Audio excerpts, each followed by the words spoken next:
Exogenetic forces, exogenetic जो बाह्य कारक है, जो बाह्य कारक है।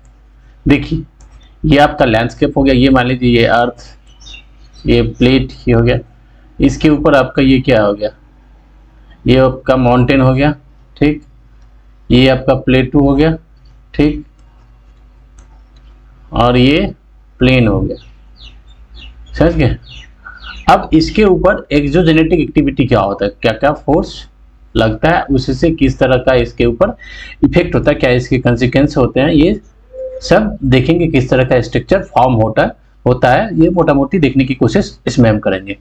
तो देखिए एक्सोजेनेटिक फोर्सेज के वजह से, फोर्सेज मतलब क्या, अब फोर्सेज तो एक एरिया स्पेसिफिक होगा, जैसे कि मान लीजिए हम यदि इंडियन मैप को बनाएंगे, ये इंडियन मैप हो गया, ये अच्छा नहीं बना, फिर ये देखिए ये कोस्टल रीजन है, कोस्टल रीजन है, तो यहाँ पे कौन सा फोर्स लग रहा है, ये वाटर के थ्रू, ओशियन वेव, ठीक, ये क्या है, एक्सोजेनेटिक फोर्स है।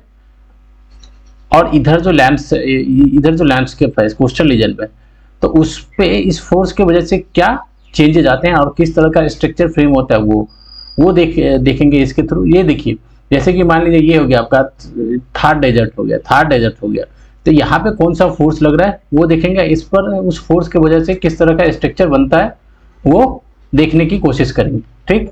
ये क्या हो गया, माउंटेन रीजन, इधर क्या होता है, आइस कैप होता है, ठीक, और इस आइस कैप पे कौन सा फोर्स लगता है और उसकी वजह से क्या स्ट्रक्चर बनता है वो देखने की कोशिश करेंगे। ऐसे इसके मान लीजिए ये सेंट्रल इंडिया हो गया या इधर, तो इधर मान लेंगे तो कौन सा मेन फोर्स होता है, हाँ मेन फोर्स कौन सा, इधर तो रिवर फ्लो करती है, तो एक रिवर हो गया, उसकी वजह से क्या क्या होता है, दूसरा एयर का मूवमेंट भी तो होता है, उसकी वजह से स्ट्रक्चर पे क्या चेंज होगा नहीं होगा वो देखने की कोशिश करेंगे, ठीक।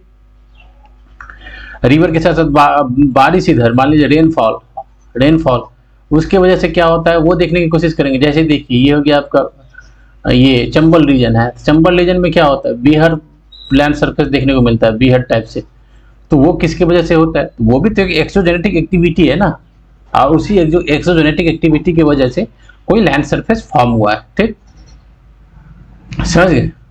इधर देखिए नॉर्थ ईस्ट, उधर उसमें देखने की कोशिश करेंगे, तो ये तो इंडिया के रेस्पेक्ट में देखने की बात हुई।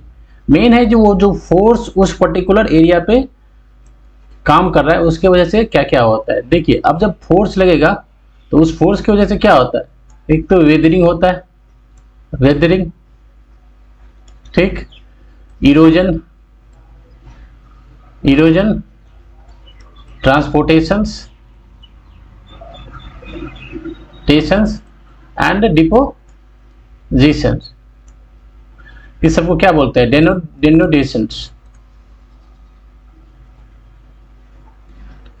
डेनोडेशंस बोलते हैं इस सब को कंबाइन करके।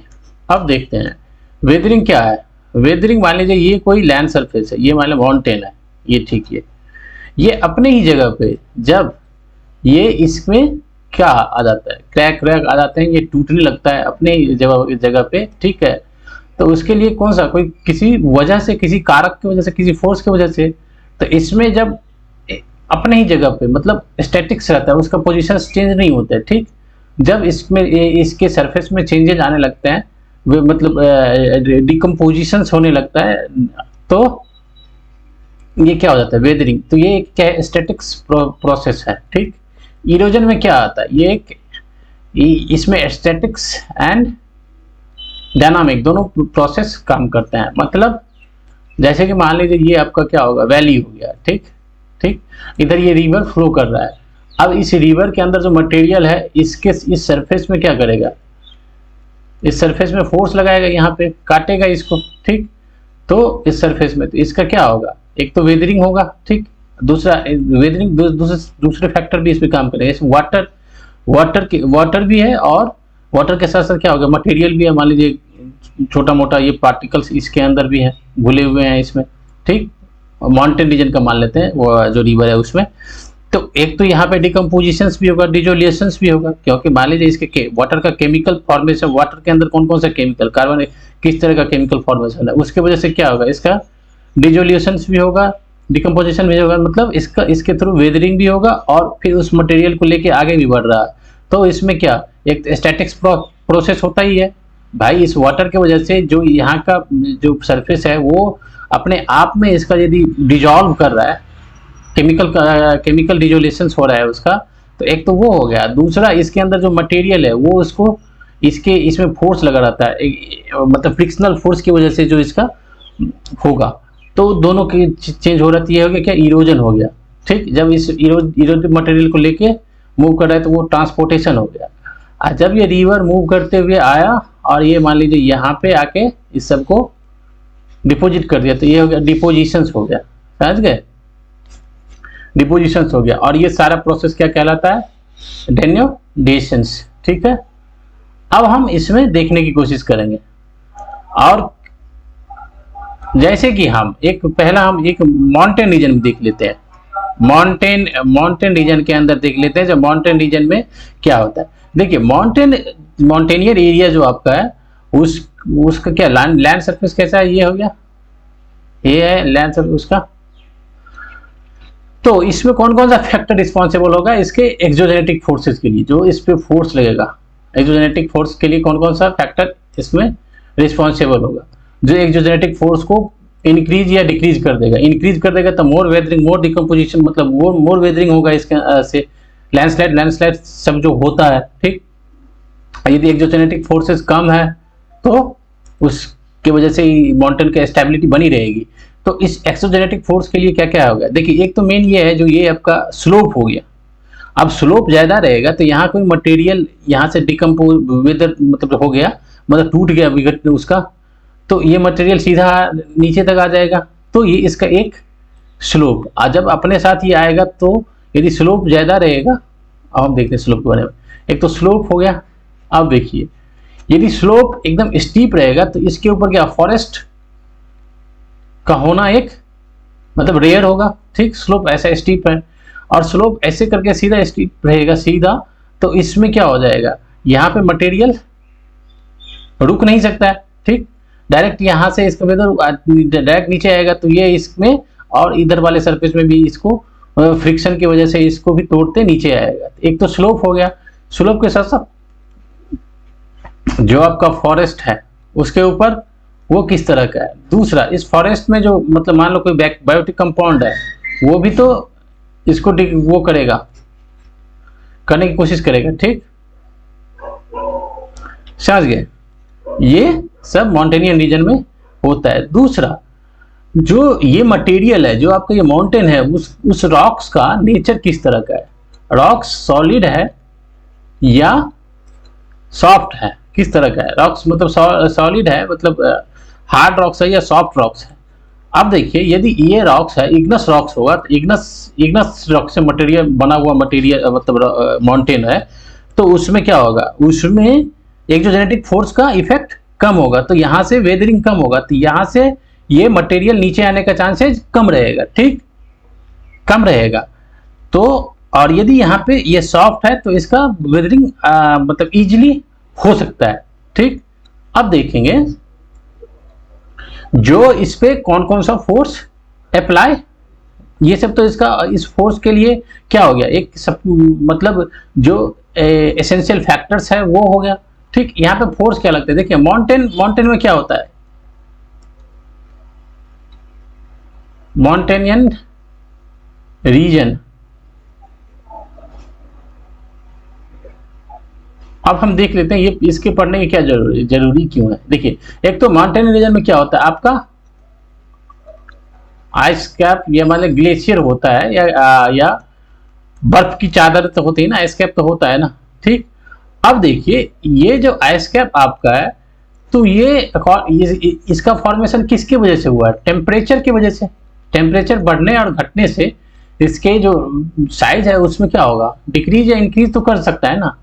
अब मान लीजिए टेम्परेचर बढ़ गया, टेम्परेचर की वजह से टेम्परेचर बढ़ गया तो ये मेल्ट करेगा, तो इसका जो पोजीशन यहाँ पे है तो ये थोड़ा सा ये तो चेंज हो जाएगा, अब इसका साइज छोटा हो जाएगा।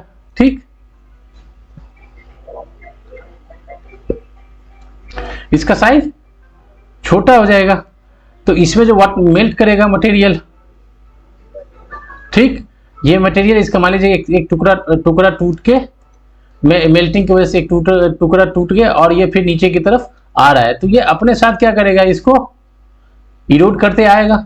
ठीक, तो ग्लोबल वार्मिंग की वजह से क्या हो सकता है, ग्लोबल वार्मिंग, ठीक है, ग्लेशियर रिट्रीट करेगा तो वो भी आपको इरोजन एक्टिविटी और वेदरिंग को इफेक्ट कर सकता है। हम जस्ट एग्जांपल देकर बताने की कोशिश कर रहे हैं, तो वो उसको चेंज कर सकता है, इफेक्ट कर सकता है, समझ गए। अब यदि हम डिटेल में देखेंगे तो फिर अब देखिए, जैसे कि अब इसके वजह से क्या क्या मतलब स्ट्रक्चर बनता है। अब जैसे आइस है तो आइस ऐसे करके मूव करेगा तो इसके जो ये वाला, और आइस का क्या होगा, एक थिकनेस भी तो होता है, एक थिकनेस भी तो होगा, तो इसकी वजह से ये क्या करेगा, इस सरफेस पे इसका इरोजन कितना होगा, इस सरफेस पे इरोजन कितना होगा। ठीक, अब जब मान लीजिए इसका अपर वाला पार्ट आगे की तरफ निकल गया, नीचे लोअर वाला पार्ट नीचे गिरा गया, उससे क्या इफेक्ट होगा। ठीक, आपको सीधा सा दिमाग में ये रखना है, जो भाई इरोजनल सरफेस या उससे जो मतलब स्ट्रक्चर बनता है उसके रिस्पेक्ट में आपको देखना। आपको सीधा मान लीजिए पूछेगा जो भाई माउंटेनियन रीजन है, माउंटेन रीजन, तो उसमें आपको देखना है जो भाई फोर्स कौन सा लग रहा है, ठीक, किस वजह से इरोजन हो रहा है। ठीक, उस टेम्परेचर, उस फोर्स को देखने की कोशिश करेंगे।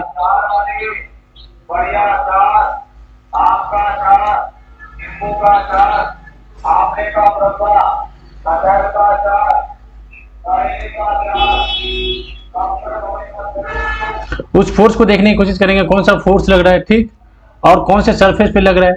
ठीक, उस सरफेस को देखने की कोशिश करेंगे, तो सरफेस किस तरह का है, रॉक्स उसका कैसा है, रॉक्स सॉफ्ट है कि हार्ड है। ठीक, जो फोर्स लग रहा है उस फोर्स का मतलब उस फोर्स का मैग्नीट्यूड कितना होगा, तो फोर्स के ऊपर डिपेंड करेगा। ठीक, ये देख लेंगे। अब जब वो मटेरियल वहां से निकला, अब जब नीचे की तरफ आएगा तो उससे क्या इरोजन हो सकता है। अब जब इरोजन होगा, इरोजन होने के बाद वो अपने साथ मटेरियल भी लेके आएगा, तो फिर उसका कहीं ना कहीं डिपोजिशन होगा, तो उस डिपोजिशन से किस तरह का स्ट्रक्चर फॉर्म हुआ है। ठीक, अब हम इसमें थोड़ा सा देख लेते हैं माउंटेनियन ग्लेशियर के थ्रू। अब देखिए ग्लेशियर के थ्रू यहाँ पे जो माउंटेन रीजन में जो आपका इरोजन होता है, इरोजन वो मेन होता है किसके वजह से, ग्लेशियर की वजह से होता है, समझ गए। तो अब यहाँ पे हम ग्लेशियर को देख लिए, लेकिन हमें डायरेक्ट ये चीज नहीं देखा। अब देखिए थोड़ा सा इसको हम आगे पीछे, अब ग्लेशियर का जो साइज है, ग्लेशियर का साइज है वो किस पे डिपेंड करता है, उसको हम यदि पता रहेगा तो इसको जो ग्लेशियर के साइज को चेंज करने वाला फैक्टर, जैसे टेम्परेचर हो गया, टेम्परेचर एक मेन चीज है, ठीक है, और पॉल्यूशन जैसे होता है उसके वजह से, जो जैसे कि मान लीजिए कि ये हो गया आपका ग्लेशियर हो गया, ये ग्लेशियर हो गया। अब पॉल्यूशन की वजह से जो पार्टिकुलर मैटर्स है ये इसके ऊपर आके क्या करेगा, ऐसे करके इस सरफेस पे ऐसे करके बैठ गया, मतलब सेटल हो गया यहाँ पे आके। अब देखिए यहाँ से सनलाइट आ रहा है, सनलाइट। अब ये सनलाइट क्या क्या इस सनलाइट को इस मटेरियल, एक तो ग्लेशियर है तो ग्लेशियर तो बहुत ज्यादा रिफ्लेक्ट कर, जितना आएगा वहाँ रिफ्लेक्ट कर देगा सारे, मतलब जो भी रेडिएशन है सबको। लेकिन ग्लेशियर के ऊपर ये मटेरियल आ गया है, पार्टिकुलर मैटर, तो उस टेम्परेचर को क्या करेगा, उसको एब्जॉर्ब कर लेगा। एब्जॉर्ब करने से क्या होगा, इसका टेम्परेचर बढ़ जाएगा तो ये मेल्ट कर जाएगा। ठीक, तो आप देखिए ग्लेशियर का जो साइज है वो किस किस फैक्टर से डिसाइड होता है, उससे उसका इरोजनल कैपेसिटी डिसाइड होगी। ठीक, उसके इरोजनल कैपेसिटी से माउंटेन रीजन में किस तरह का लैंड फॉर्म बनते हैं ड्यू टू द ग्लेशियर, वो हम डिसाइड कर सकते हैं, समझ गए। अब इसके वजह से क्या होगा, एक तो डिपोजिशंस भी होगा। अब ये ग्लेशियर जो आएगा यहां से तो क्या करेगा, ये ग्लेशियर इधर से आ रहा है, ठीक, ये इधर से आया, अब मान लीजिए ये आ गया, एक ही बार ऐसे करके नीचे आ गया, इसमें समझ गए, इसमें आ गया, तो इसको क्या बोलते हैं, ये इसको बोलते हैं hanging valley, hanging valley, hanging valley. ठीक, अब जब ये एक ही बार ये इस वैली में जब ये फ्लो करने लगा तो इसको ग्लेशियर वैली भी बोलते हैं, ग्लेशियर वैली भी बोलते हैं। ठीक, इसमें ये अलग अलग स्ट्रक्चर बनता है, जैसे कि अपर वाले स्ट्रक्चर को क्या बोलते हैं, हॉर्न बोलते हैं, हॉर्न बोलते हैं। उसके बाद एक एक होता है एरेटे स्ट्रक्चर बनता है, ठीक ठीक। तो वो उस पर हम दिखा देंगे उस पर। चलिए अब हम देखते हैं, एक तो हम माउंटेन वाला रीजन देख लिए, माउंटेन वाला। अब देखिए अब हम दूसरा रीजन देखते हैं। जैसे कि मान लीजिए ये आपका ये थार डेजर्ट है, थार डेजर्ट है, तो थार डेजर्ट में कौन सा फोर्स अप्लाई होगा, ठीक, डेजर्ट रीजन में। तब हम फोर्स देखते हैं, तो एक तो मान के चलिए जो टेम्परेचर, एक टेम्परेचर है, ठीक, टेम्परेचर की वजह से। दूसरा क्या होगा, मान लीजिए रेनफॉल, मान लीजिए थोड़ा बहुत हो रहा है तो उसके वजह से क्या होगा, ठीक। तीसरा हम एयर मानते हैं, एयर को एक मानते हैं। और कौन कौन सा यहाँ पे फोर्स होगा, ठीक। अब ये सारा फोर्स हो गया उस थार डेजर्ट में। और यहाँ पे जो रॉक्स है या जो सरफेस है, रॉक्स किस तरह का है वो देखेंगे। सरफेस किस तरह का है, सरफेस या लैंड सरफेस है वो किस तरह का है। तो लैंड सरफेस में क्या होता है, पूरा जो सैंडस्टोन है इस तरह का मटेरियल से बना होता है, ठीक, छोटा छोटा टुकड़ा रहता है, ठीक। अब मान लीजिए ये हो गया सरफेस, तो ये जो सरफेस है ये कॉम्पैक्ट नहीं है, ठीक, कॉम्पैक्ट नहीं है उतना, समझ गए। यहाँ के जो रॉक्स, अब किस तरह का रॉक्स है वो देखना, रॉक्स कौन सा सेडिमेंट्री है कि मेटामॉर्फिक है, किस तरह का रॉक्स है वो देखेंगे। अब देखिए ग्रे इधर आपका डेजर्ट रीजन में क्या होता है, डेजर्ट में टेम्परेचर दिन का बहुत ज्यादा बढ़ जाता है।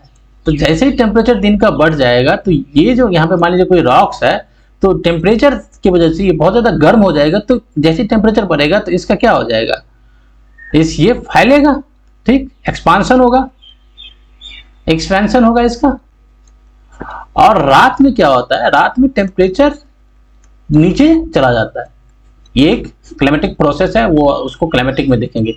टेम्परेचर मतलब एकाएक क्या होता है, नीचे चला जाता है। तो ये जिस स्पीड से ये टेम्परेचर नीचे जाता है उतने स्पीड से ये अपने आप को ठंडा नहीं कर पाता है। तो इसके वजह से इसमें क्या होता है, क्रैक्स आ जाते हैं, क्रैक्स आ जाते हैं। अब मान लीजिए इस तरह का स्ट्रक्चर है, जब यहाँ पे इसकी वजह से ये हो रहा है तो इसमें इसके ऊपर वाले सरफेस में क्या हो जाएगा, एक तो वेदरिंग हो जाएगा, वेदरिंग हो जाएगा, इसका ऊपर वाला सरफेस टूट जाएगा इस टेम्परेचर को बढ़ने और घटने की वजह से। इसको क्या होता है, एक्सोफोलेशंस ऐसे ही कुछ बोला जाता है। अब देखिए ये रॉक्स किस तरह का है, ग्रेनाइट है कि नीच है कि सैंडस्टोन है। तो रॉक का किस तरह का, कौन सा रॉक्स है उससे ये डिसाइड हो जाएगा। अब देखिए दूसरा फैक्टर क्या होता है। अब देखिए टेम्परेचर की वजह से, टेम्परेचर की वजह से मान लीजिए कि इसमें ये मतलब कोई सा क्या हो गया, इसमें क्रैक्स हो गया। अब इस क्रैक्स में जाके वाटर क्या हो गया, वाटर जाके बैठ गया, ठीक, स्टेबल हो गया।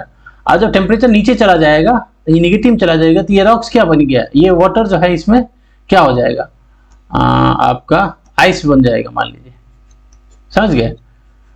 तो अब वाटर और इसके आइस के जो वाटर था उस आइस के साइज में डिफरेंसेस आ जाएंगे, क्योंकि कितना हुआ इसका साइज तो बढ़ जाएगा, जिसकी वजह से क्या हो जाएगा, क्रैक्स हो जाएंगे, ठीक। अब देखिए मान लीजिए ये आपका क्या होगा, डेजर्ट रीजन है, बहुत ज्यादा टेम्परेचर, बहुत ज्यादा टेम्परेचर है। अब यहाँ पे मान लीजिए थोड़ी सी बारिश हो गई, जैसे ही बारिश हो जाएगी तो टेम्परेचर की वजह से अब कोई सरफेस है बहुत ज्यादा गर्म हो चुका है, जैसे ही बारिश होगा तो उसकी वजह से उसमें क्रैक्स आ जाएंगे उसके वाले पोर्शंस में, ठीक, समझ गए। अब देखिए इस कोई आपका ये रीजन है, उस रीजन में यदि रेनफॉल हो गया और रेनफॉल का जो जिसमें वाटर जो आ रहा है वो मान लीजिए एसिडिक हो गया, एसिडिक है वाटर, जो रेनफॉल के अंदर जो वाटर है एसिड रेन जिसको बोलते हैं। अब एसिड रेन आएगा तो इधर का जो मटेरियल है जो आपका रॉक्स है, ठीक, उसके केमिकल कंपोजिशन किस तरह का है और इस एसिड की वजह से जो किस तरह का, तो ये एसिड और इसके जो केमिकल कंपोजिशन में रिएक्शंस होगा तो इसमें क्या हो जाएगा, वेदरिंग हो जाएगा,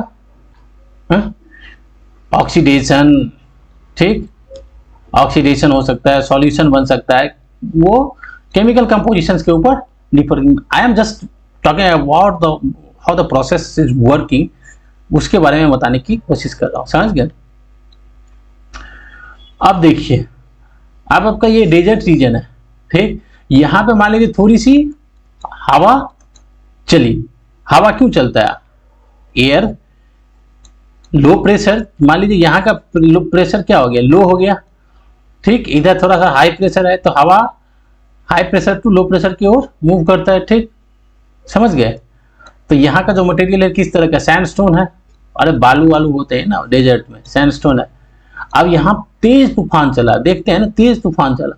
अब तेज तूफान की वजह से, स्टॉर्म की वजह से यहाँ के जो मटेरियल है ये लेकर इधर मूव करेंगे, ठीक। अब यहाँ पे क्या हो जाएगा, डिपोजिशन होगा, यहाँ के मटेरियल को यहाँ पे ले जाएंगे, यहाँ पे डिपोजिशन होगा, और डिपोजिशन की वजह से अलग अलग तरह के स्ट्रक्चर बन जाएगा। मान लीजिए कि अब यहाँ का मटेरियल उठा के लेके जा रहा है तो यहाँ तो गड्ढा की तरह बन जाएगा ना, और उस गड्ढे में मान लीजिए यहाँ पे बारिश हो गई तो पानी तो भर गया, हाँ, पानी तो इसमें भर गया, आ गया, तो ये एक तरह से क्या बन गया, सरोवर तो बन गया ना, समझ गए।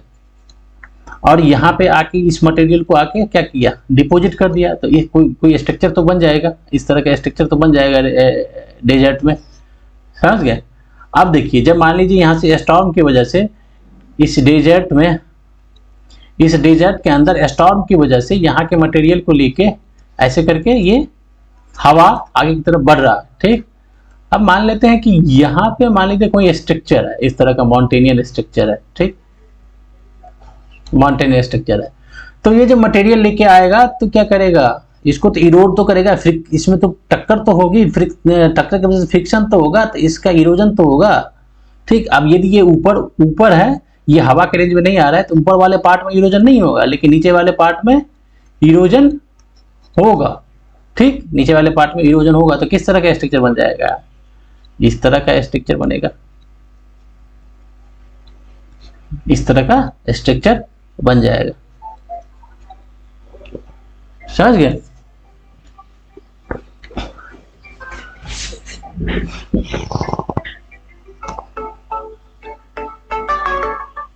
हाँ हेलो, हाँ की हाल चाल करो, बढ़िया जी बढ़िया, आपका तबियत आर ठीक छो ना, हाँ हाँ ठीक छो, केना केना रात माना नहीं रात में नहीं आनलिए, रात में खानो नहीं खेलिए, ना नहीं खेलिए, हाँ एखन कनी चूड़ा दही खेलिए हैं, खन्ने खान कनी चूड़ा दही खेलिए, मन हाल को ना, हाँ हाँ आप ठीक ठीक है, ठीक हाल हाँ, हाल चाल ठीक ना, हाँ सब बढ़िया, खूब बढ़िया, ठीक।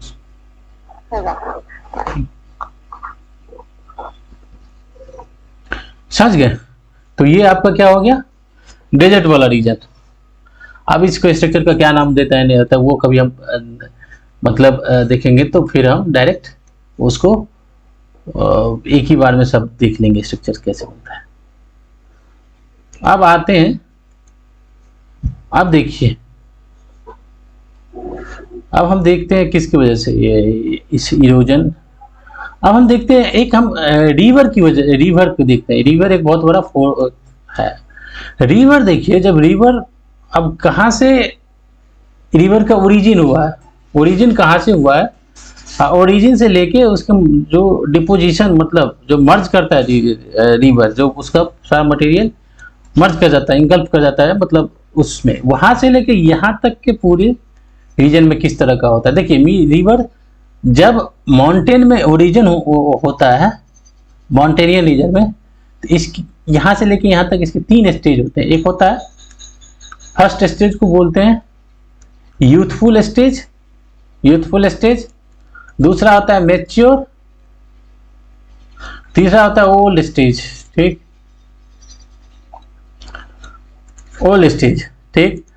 अब देखिए, अब रिवर है, तो रिवर माउंटेन में इरोजन हुआ है, मतलब इमर्ज हुआ है वहां से, तब वो ये माउंटेनियन वाले रीजन से, माउंटेनियन वाले रीजन से जब रिवर फ्लो करेगा, ठीक, तो इसके जो एक ये वैली की तरह इसमें फ्लो करेगा, इस वैली में फ्लो करेगा, तो इस वैली में इसका जो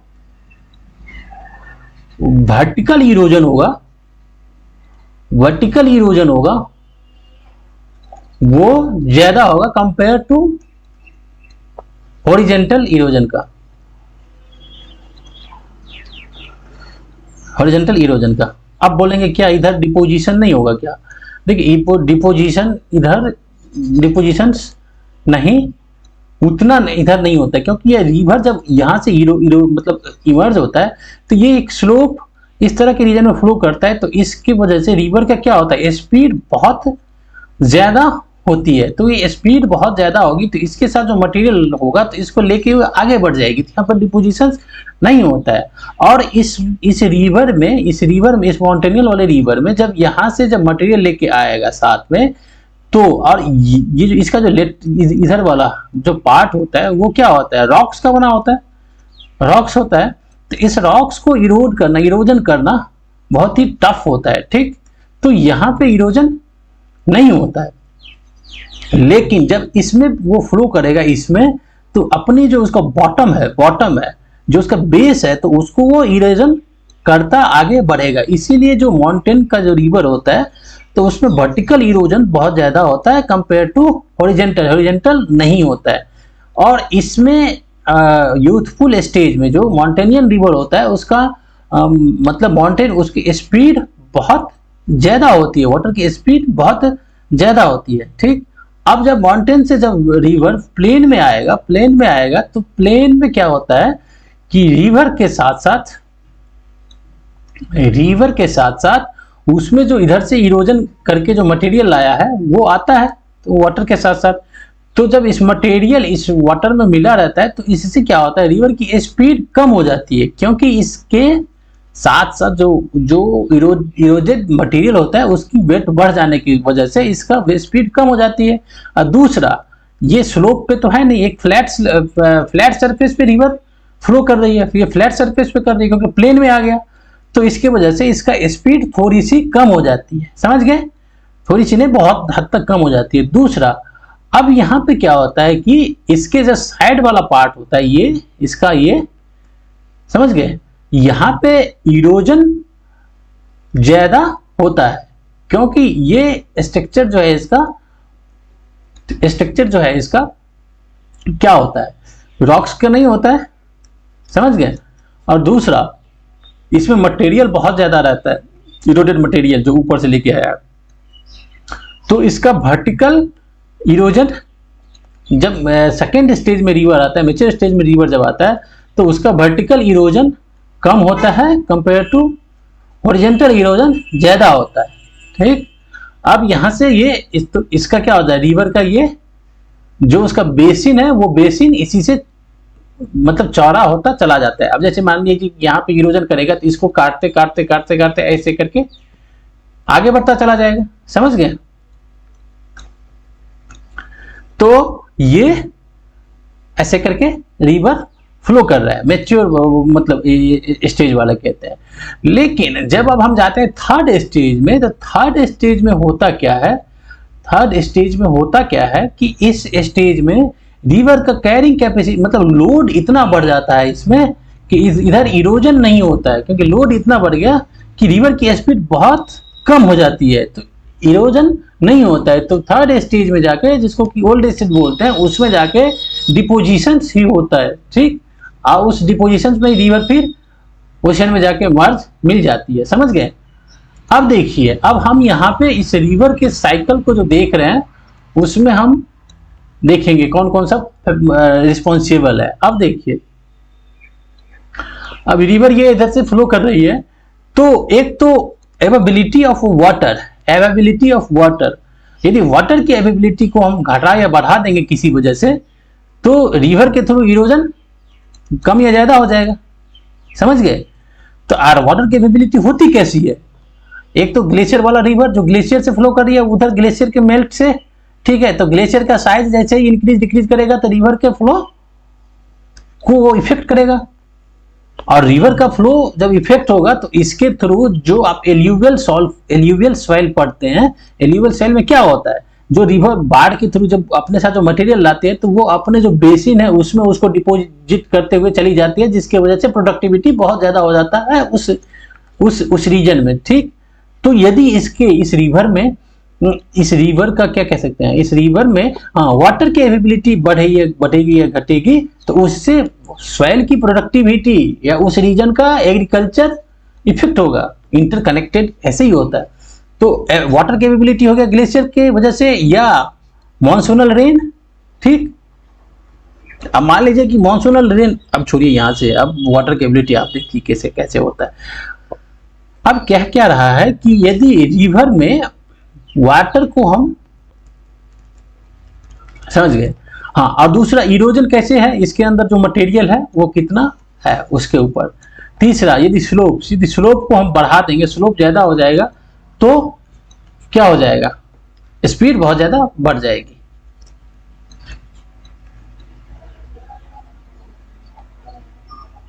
एक फार्मूला है कि मतलब यदि हम रिवर का क्या कहते हैं, वाटर का अमाउंट को डबल कर देते हैं तो इरोजन कितना टाइम्स बढ़ जाएगा। यदि रिवर का में यदि हम जो इरोडेड मटेरियल है उसको डबल कर देते हैं तो उससे कितना टाइम्स कर जाएगा। आप ये आप केवल ध्यान में रखो ना, जैसे ही रिवर पे देख रहे हैं तो भाई देखना कि रिवर के अंदर वाटर का अवेलेबिलिटी क्या है, कहाँ से हो रहा है। और वाटर है तो क्या स्लोप है, क्या स्लोप वाले रीजन में क्या होगा, तो बहुत ज़्यादा होगा उसका इरोजन, ठीक। समझ गए। अब देखेंगे कि भाई किस रीजन से फ्लो कर रहा है, उसमें देखेंगे तो भाई उसका वहाँ का रॉक का स्ट्रक्चर कैसा है, जिस रीजन से फ्लो करके जा रहा है तो रॉक का स्ट्रक्चर कैसा है, रॉक का कंपोजिशन कैसा है, किस तरह का रॉक्स है। सॉफ्ट रॉक्स है तो भाई ऑब्वियसली है वहाँ पे इरोजन बहुत ज़्यादा होगा, ठीक। अब उसमें देखना है कि भाई ये यूथफुल स्टेज वाला है, यदि मतलब माउंटेनियन रीजन में रिवर है या फिर किधर ये प्लेन में आ गया, वो देख लेना बस, उससे आपको पता चल जाएगा। अब इससे क्या होता है भाई, अलग अलग तरह का स्ट्रक्चर बनता है। अब देखिए रिवर फ्लो कर रहा है तो इसमें एक ऑक्सबो लेक कहा गया है। अब जब रिवर इधर आ जाएगा, किधर प्लेन में आ जाता है, समझ गए, तो प्लेन के अंदर क्या होता है कि इसका ये वर्टिकल वाला कम हो जाता है, हॉरिजॉन्टल वाला इरोजन ज़्यादा हो जाता है। तो उस इरोजन की वजह से क्या होगा, इसमें मटेरियल बहुत ज़्यादा हो जाता है, बढ़ जाता है, इरोडेड मटेरियल बढ़ जाता है ना, तो रिवर की स्पीड कम हो जाती है, तो वो इस तरह से रिवर फ्लो करने लगता है, ठीक। तो ऐसे में क्या होता है ना, एक इस तरह का मान लीजिए पार्ट रिवर का कट जाता है, समझ गए, और फिर ये रिवर इस तरह से फ्लो करने लगता है, समझ गए, ऐसे करके फ्लो करने रहता है और ये पार्ट ऐसे करके कट जाता है। तो इसी को बोलते हैं ऑक्सबो लेक। तो अब पूछेंगे भाई जो इसका जो फॉर्मेशन हुआ है किस वजह से हुआ है, तो बिकॉज अब देखिए इरोजन और इरोजन की वजह से इसका जो हुआ डिपोजिशन, ये देखिए बता रहे हैं ना, इरोजन की वजह से क्या हो गया, इसका वो वेट बढ़ गया, रिवर के वाटर में वेट बढ़ गया तो ये इसको अब लेके जा नहीं पा रहा है, ठीक। तो ये यहाँ पे डिपोजिशन होता गया, डिपोजिशन से ये वाला पार्ट चौक हो गया। अब चौक हो जाने के बाद ये छूट गया बाहर, तो ये ऑक्सबो लेक बन गया, ठीक। अब देखिए मान लीजिए अब ये रिवर फ्लो कर रहा है, हम जस्ट एक कैपेसिटर सोचते हैं, रिवर फ्लो कर रहा है। यदि अर्थक्वेक मान लीजिए या किसी की वजह से यदि इसका बेस में थोड़ा सा चेंजेज आ जाता है, बेस में यदि मान लीजिए चेंजेज आ जाएगा तो उसका इरोजन डिपोजिशन में चेंज पड़ेगा कि नहीं पड़ेगा।